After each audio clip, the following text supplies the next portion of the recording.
Bom dia, meus amados irmãos, a paz do Senhor Jesus.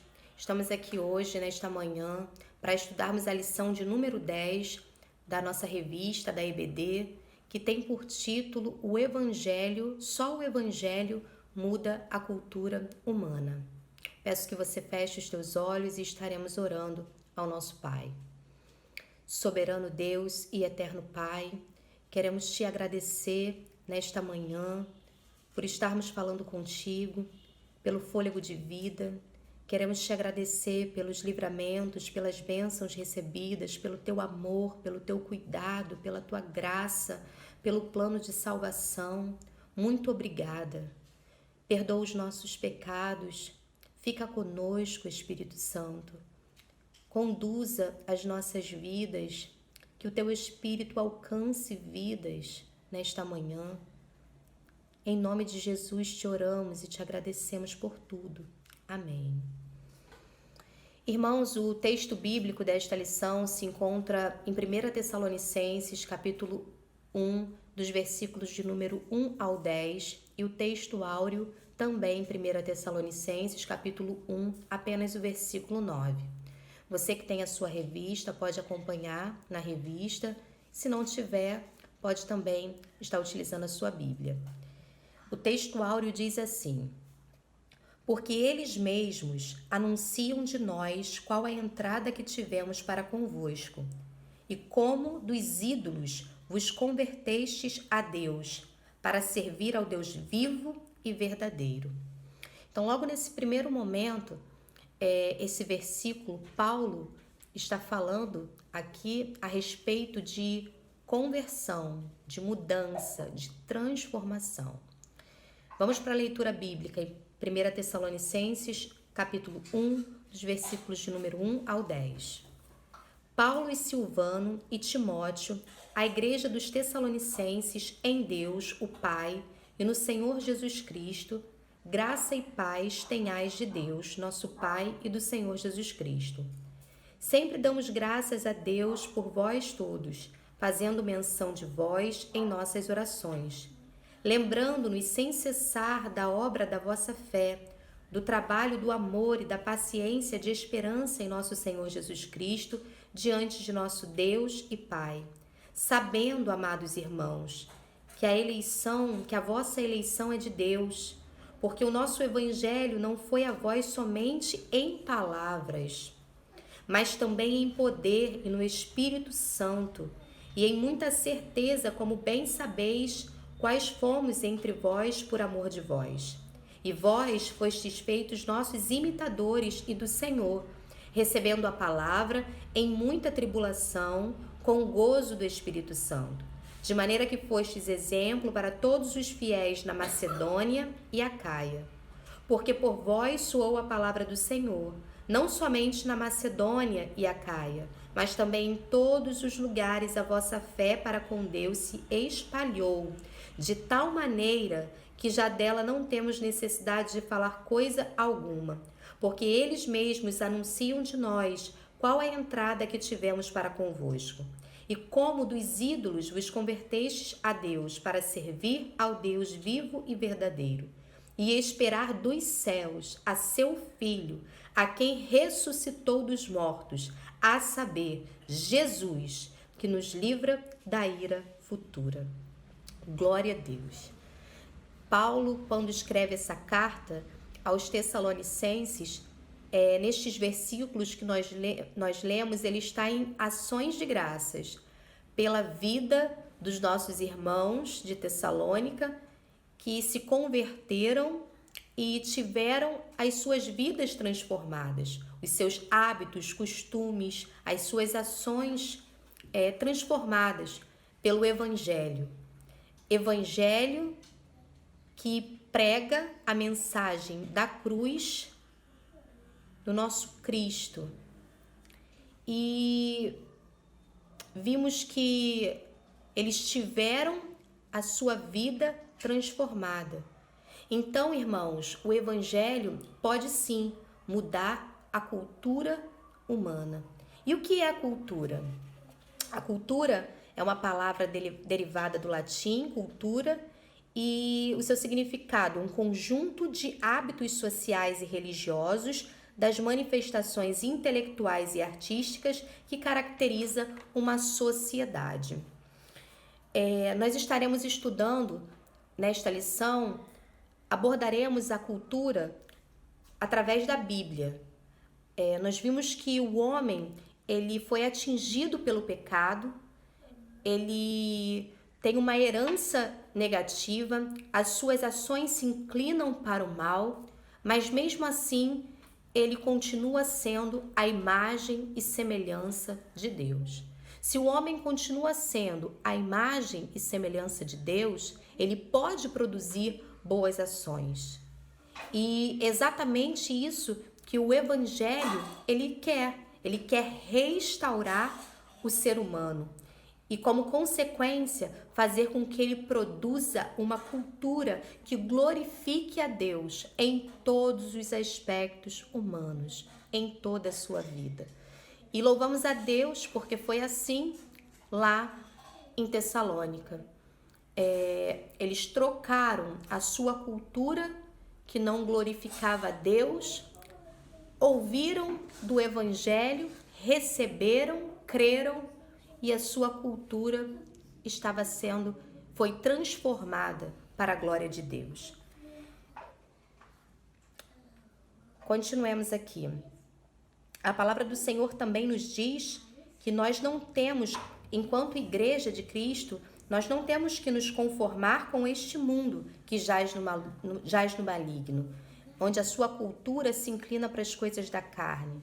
Nós temos que buscar a luz da palavra de Deus, com que as nossas atitudes, com que os nossos hábitos, os nossos costumes glorifiquem a Deus. Tópico 1 fala a respeito do que é a cultura, o que nós já falamos, e a definição de cultura. No princípio, a cultura tinha a ver apenas com o cultivo da terra, visando a produção de alimentos. Em Gênesis 4:2, nos mostra exatamente, quando fala que Abel tornou-se pastor de ovelhas e Caim agricultor.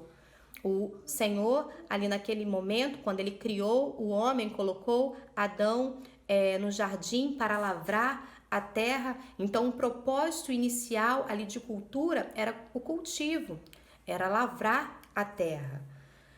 Depois passou a ser considerada como a soma de todas as realizações humanas, espirituais, intelectuais, materiais e etc.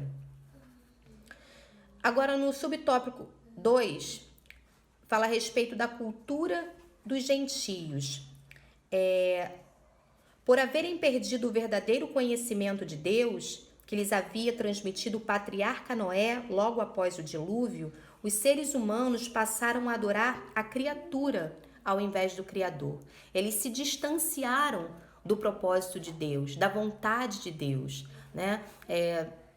Novamente lembrando da história de Noé, quando o Senhor pede para que Noé e toda a sua família entre na arca, junto com os animais, e ali ele manda um dilúvio sobre a terra e acaba com toda a humanidade e faz tudo novo.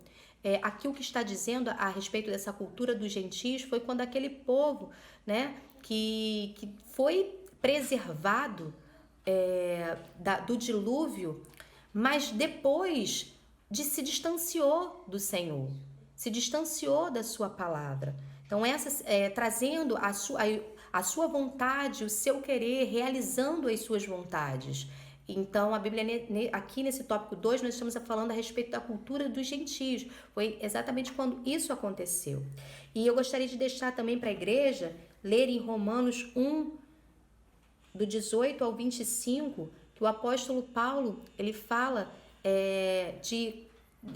exatamente dessa questão de abandonar aquilo que o Senhor ele trouxe para as nossas vidas e começar a seguir as nossas próprias vontades que se inclinam para o mal. Quando o homem faz isso, ele abandona aquilo que o Senhor tem para ele e começa a fazer a sua vontade, logo que se inclina para o mal. Então é a cultura humana que tende a se inclinar para o mal.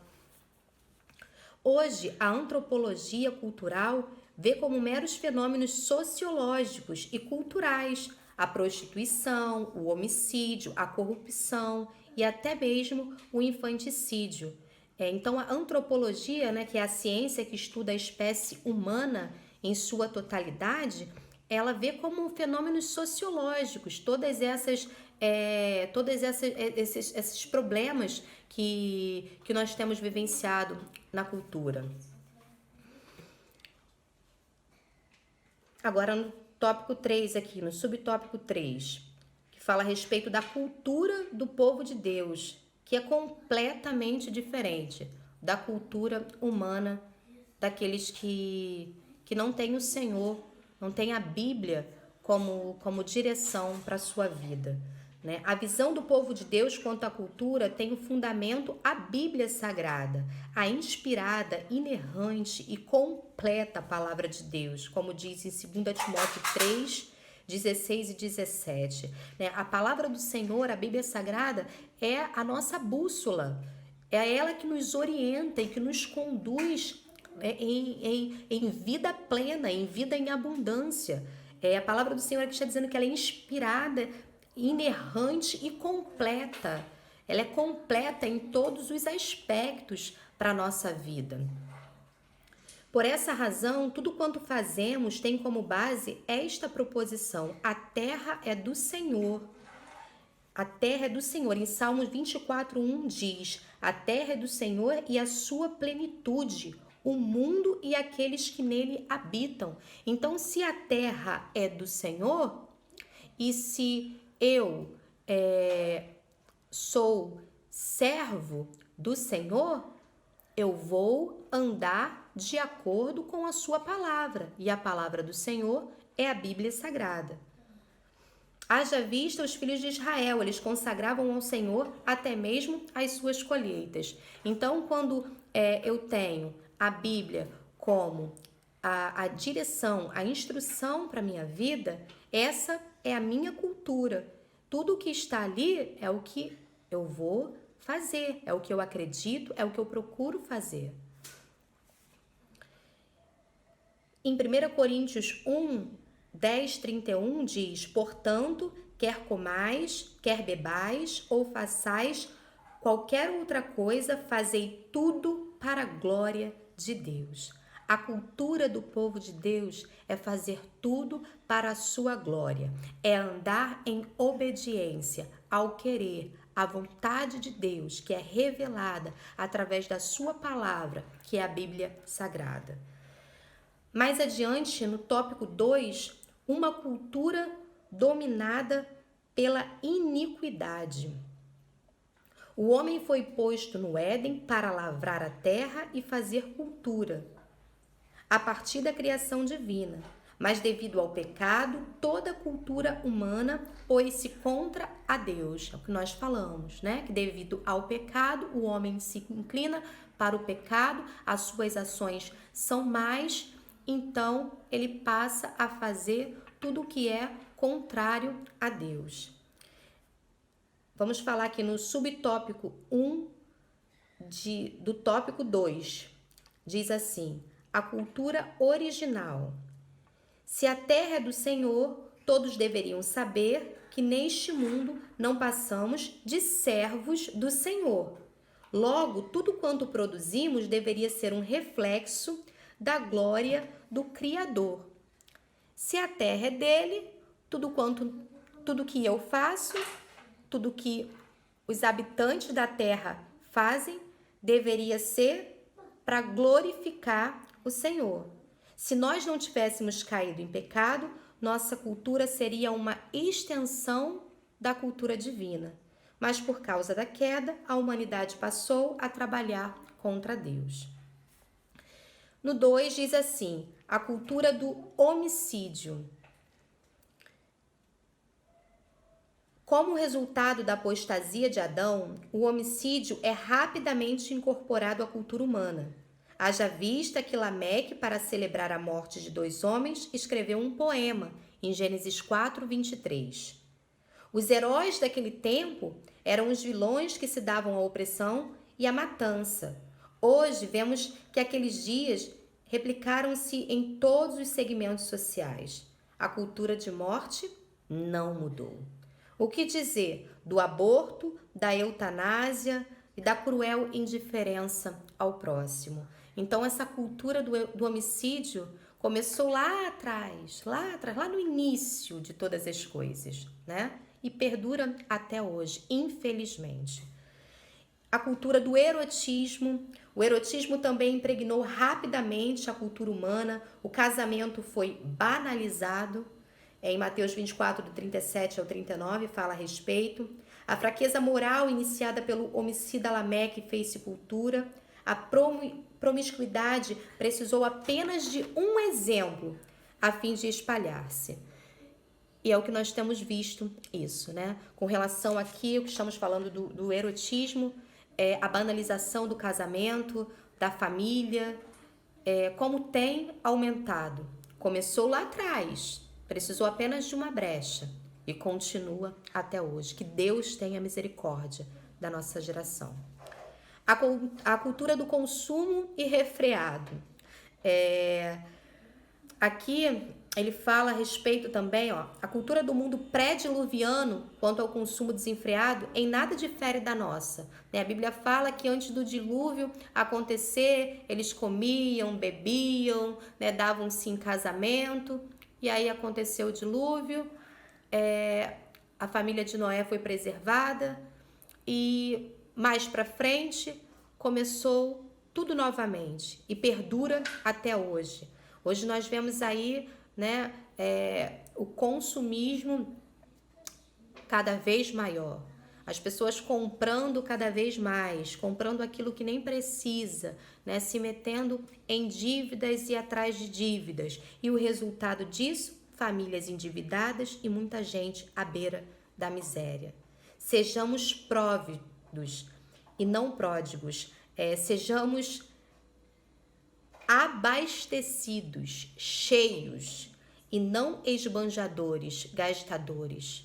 Que o Senhor também nos dê esse discernimento com relação a todos esses tipos de cultura, Aqui a revista ela enfatiza o homicídio, o erotismo, a banalização do casamento, o consumo irrefreado, alguns tipos de culturas que não agradam a Deus, que começaram lá no início de todas as coisas e que perduram até hoje, mas que eu e você, enquanto igreja do Senhor, não podemos nos acostumar com essas coisas, mas temos que lutar no Senhor, vencer para a glória de Deus. Vamos para o tópico 3, que fala o Evangelho transforma a cultura. Quando eu estava lendo aqui a respeito do Evangelho, eu marquei que o Evangelho é a mensagem da cruz que revela Cristo. Essa mensagem, ela pode transformar a cultura humana, seja ela qual for. Agora precisamos responder a esta pergunta. É possível? Já até respondi a pergunta. É possível transformar uma cultura dominada pela iniquidade? No Senhor é possível. Através do Evangelho é possível. Jesus nasceu num contexto cultural. O nosso Senhor Jesus, Filho de Deus, quando nasceu num contexto cultural. Nenhum homem é capaz de viver à parte da cultura. Somos seres culturais. Aliás, o próprio Filho de Deus, quando de sua encarnação foi acolhido numa sociedade dominada por 3 grandes culturas, quando Jesus nasceu, a cultura judaica, grega e romana, em João 19:20. Todavia, a mensagem transformou milhões de pessoas oriundas de todas as culturas do mundo, conduzindo-as a viver num só corpo. Então, a mensagem do Evangelho, ela pode alcançar pessoas de qualquer cultura cultura. Ela pode transformar pessoas de qualquer cultura. Não há diferença entre judeu e gentio, pois o nome do Senhor é para todos. O Evangelho é para todos. O Evangelho transforma a cultura, subtópico 2. Conquanto não nos seja possível converter toda uma sociedade, podemos influenciá-la com a mensagem do Evangelho. Ainda que não seja possível, né, converter a todos, mas nós podemos influenciar uma parte muito grande de pessoas com a mensagem do Evangelho. Haja vista o que aconteceu em Éfeso durante a terceira viagem missionária de Paulo, quando praticantes das artes mágicas queimaram seus livros em público. Depois você lê em sua Bíblia, em Atos 19, quando fala, né, que aqueles praticantes de ocultismo queimaram seus materiais, se rendendo ao Evangelho, largando aquela cultura pagã e se entregando ao Senhor, ao Senhor Jesus como Senhor e Salvador da sua vida. Se quisermos de fato transformar o nosso país, devemos evangelizá-lo de acordo com o modelo de Atos dos Apóstolos. Atos 1:8. Receberemos poder quando o Espírito Santo descer sobre nós. Recebemos este poder quando o Espírito Santo desceu sobre nós. Recebereis poder quando o Espírito Santo descer sobre vós. Então é através do poder do Espírito Santo que o Evangelho é anunciado e pessoas são alcançadas, sendo libertas de culturas de iniquidade para a cultura do povo de Deus. Não obstante, tópico 3, os crentes de Corinto, um exemplo de influência do Evangelho.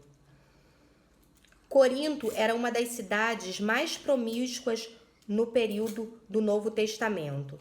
Não obstante, Paulo, ao levar-lhes o Evangelho, resgatou preciosas almas aprisionadas a um contexto moralmente doentio. Em 1 Coríntios 6, do 9 ao 11, fala exatamente sobre isso, né? Ele está dizendo aqui que Corinto era uma das cidades que estava cometendo, né, diversos tipos de iniquidade, mas Paulo, ele vai até aquela cidade e prega o Evangelho e ele consegue resgatar muitas almas aprisionadas. As vidas foram lavadas, foram santificadas, justificadas no Senhor Jesus e passaram a viver de uma outra forma, passaram a viver de um outro modo que glorificava ao Senhor. Apesar de seus graves problemas, a igreja coríntia detinha todos os dons espirituais. O mais importante, porém, é que seus membros, dantes escravizados por Satanás, eram agora chamados de santos em Jesus Cristo. Então nós estamos vendo aqui o poder do Evangelho. E continua acontecendo, né? Aconteceu lá atrás, na igreja de Coríntios, mas continua acontecendo hoje nas igrejas espalhadas pela face da terra, onde o Evangelho tem sido anunciado e alcançado em diversos tipos em diversos tipos de lugares, alcançando diversos tipos de pessoas, tendo as suas culturas transformadas. E agora aqui eu gostaria de ler essa parte com vocês também. Os cristãos são chamados de filhos da luz.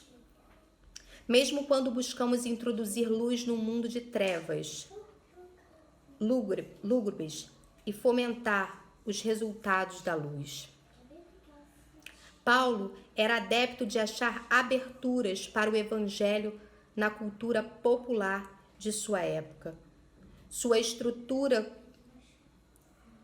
e sua estratégia comunicativa de ser tudo para todos foi posta em prática no Areópago, onde uma obsessão grega, a adoração a um Deus desconhecido, tornou-se oportunidade notável. Então nós vemos aqui, né, que nós somos a luz do mundo, o sal da terra e a luz do mundo. Paulo, ele aproveitava das oportunidades, como fala aqui, ser tudo para todos, para falar do evangelho, não discriminando, não apontando, não se colocando como superior, mas usando da cultura daquele povo para revelar o mistério do evangelho.